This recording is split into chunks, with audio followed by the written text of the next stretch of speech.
Hey, good morning. It is August 19th, 7:21 a.m.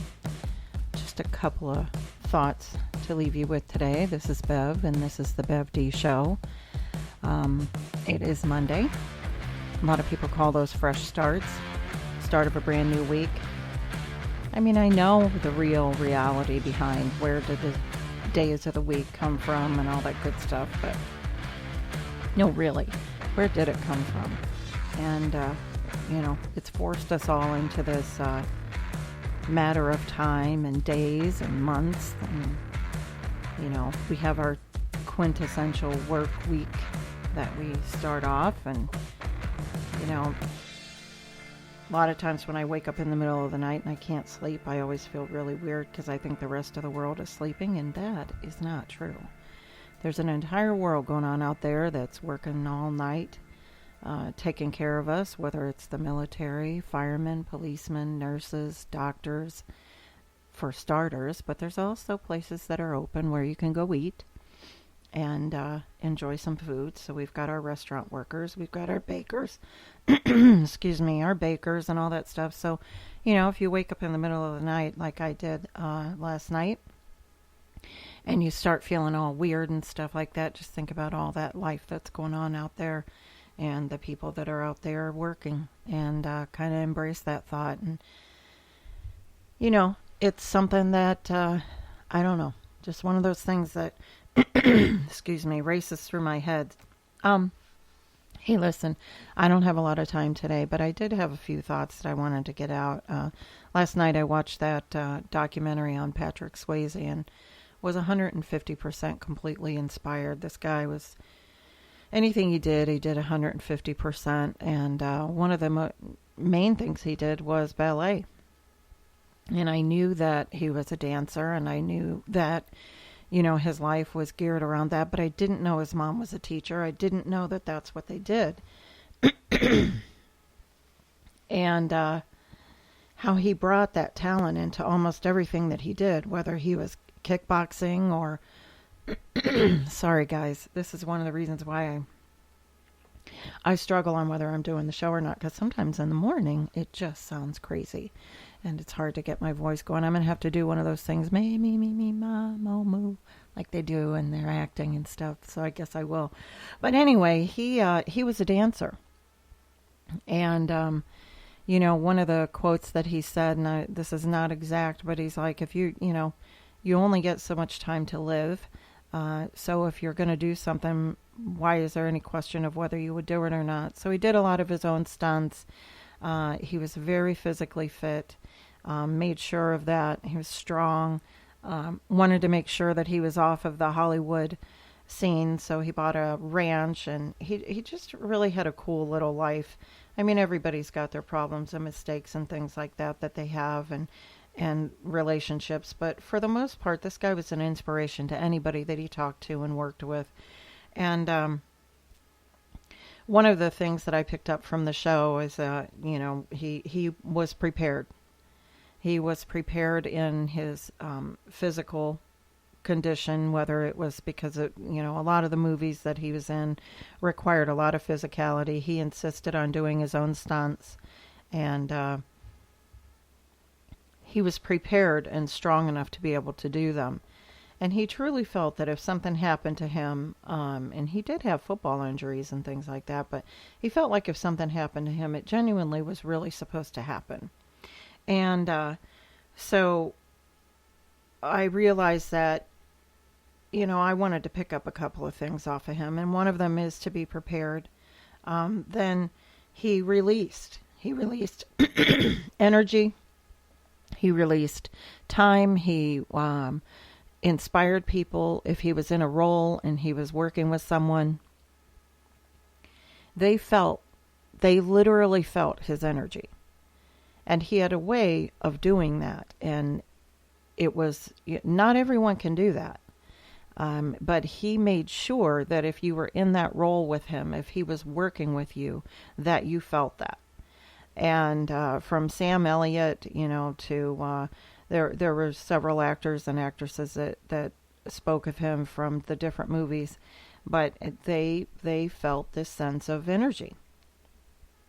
So he prepared and he released energy. He had a way of exuding energy, and he didn't let life. He led life, and he was very direct in what he was doing. And when he moved out to Hollywood with his wife, he went for anything that was in his realm. He went for any kind of role that he possibly could get in.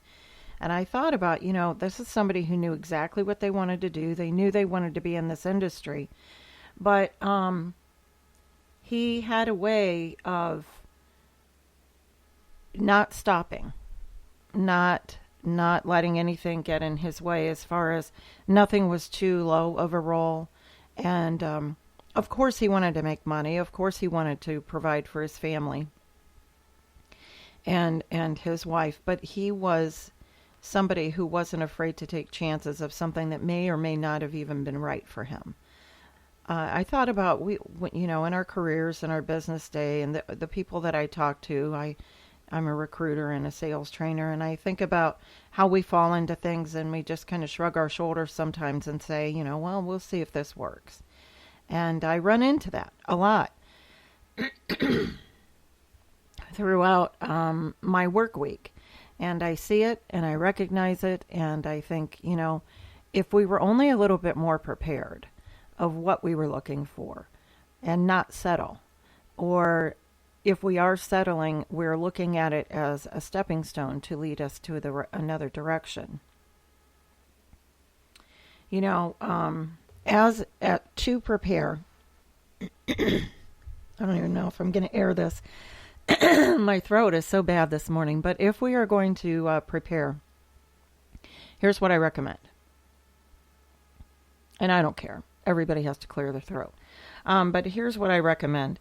When you leave the house, there's a couple of things I want you to do just before you leave.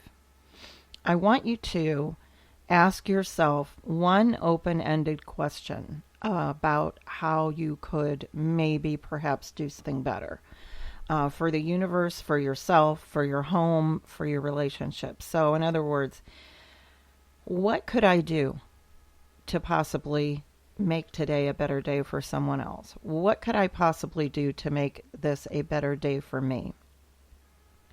How could I possibly be a contribution to the universe? What could I possibly do? What would be something that could matter in my workday? What's a little bit something that I could do differently to just for a little? Hey, maybe it's just stretching. Maybe it's just attempting to touch your toes if you can't. Maybe it's just a really big, deep inhale and exhale. But take a look at that. A little self-examination. And there's one other thing that I want to say. When we're getting ready, we're always, somebody told me, they remembered me telling them this a long time ago. And I used to lead a women's spiritual group, and it was a lot of fun, and we learned a lot about each other. And one of the things that I shared is when you're getting ready, and, we're always looking at the front view. Excuse me, good grief. And we're always looking at the front view. I highly, highly recommend, if you are not a person and a creature of habit that looks at yourself from the rear view, I highly recommend that you start doing that, because I don't think enough of us are doing that. And it's not about vanity, and it's not about, making sure that you look perfect or anything like that. Just take a look at what you look at walking away. Because when you walk into that interview, you've got your front presentation. You've taken a look at, if you're a girl, there's a good chance you put on makeup, a guy, hair, shave, all that kind of stuff. You know how to shake a person's hand. You know how to look them right in the eye. But something that's really important is when you're walking away and you're making that exit, you want to make sure that your rear view presentation is as equally, if not more important, than what you look like walking in. Think about that. Think about how many people that you walk behind in a store, walking down the street, in your office, and just think about, their shoulders. And you're looking at hair and shoulders and things like that without even thinking about it. You have to because you don't want to run into them. And it's not like you're staring or gawking or anything. Just make sure your backside, your presentation is as important as your front. And now that I've placed the seed in your head, I promise you, you're going to realize it's going to start mattering and making a difference. We're a temple for the universe. We take care of it. We exercise, we eat right, we do all the right things, or we just don't. We don't exercise, we don't eat right, we don't take care of ourselves. But that cell, the shell, the casing, make sure your presentation is good. So, and I'll leave you with this, just 60 seconds, my little soapbox on, if you blindfolded me for a year, and all of a sudden this time of year came upon, and I had no clue, isn't it amazing how the air actually smells like back to school? Like just the scents that are out there. It gets me choked up every year. I loved school as a kid, absolutely loved it, enjoyed it. I'm not saying I was a great student. I loved going to school. I loved socializing. I loved being a part of that. But, of course, then raising my kids. And it was always an exciting time, back to school supplies, things like that. And, I live close to a high school, so I hear the band. But you just know there's certain sights and sounds and just beautiful smell in the air. And as the season changes, and you're out there, be careful. Take a look around you. Be aware that there's going to be all these high school kids driving that have no clue what they're doing, especially when their mom and dads let them drive these $50,000 cars. Just take a closer watch. Be safe out there. And, it's just one of those things that school is different now. The way we're teaching it, what's being taught, and, what's being taken away. I just, if you're a spiritual person, say a prayer for this time of year for all of those beautiful minds that are going to school, that hopefully they'll be inspired by something, want to be something, want to achieve something. And to that, also pray for the teachers, that, those really bad teachers that are out there, that they find a way to realize the importance of the influence that they have over our kids, and that, talk about preparation and releasing and leading life. Kids look at these teachers as secondary leaders. And when you suck, and when you're a terrible teacher, and you don't care, and you're just collecting your money, and it doesn't make a difference, just kind of shake your brain up a little bit and realize who you're influencing and who you could be making a difference to. And hopefully we will find a way to do that in a positive way. So, thank you for listening today. I know it was all screwy. I was thinking about not even posting this, but what the heck? I had to clear my throat a couple of times. I'll be better prepared on that. That whole Patrick Swayze thing. So, it's Monday, August 19th. This is Bev, host of the Bev D Show. Little something I got going here. Just wanted to take a couple of minutes. Hey, if you're afraid to do it anyways. We call that courage. If you're feeling lonely and sad and like nobody loves you, I do.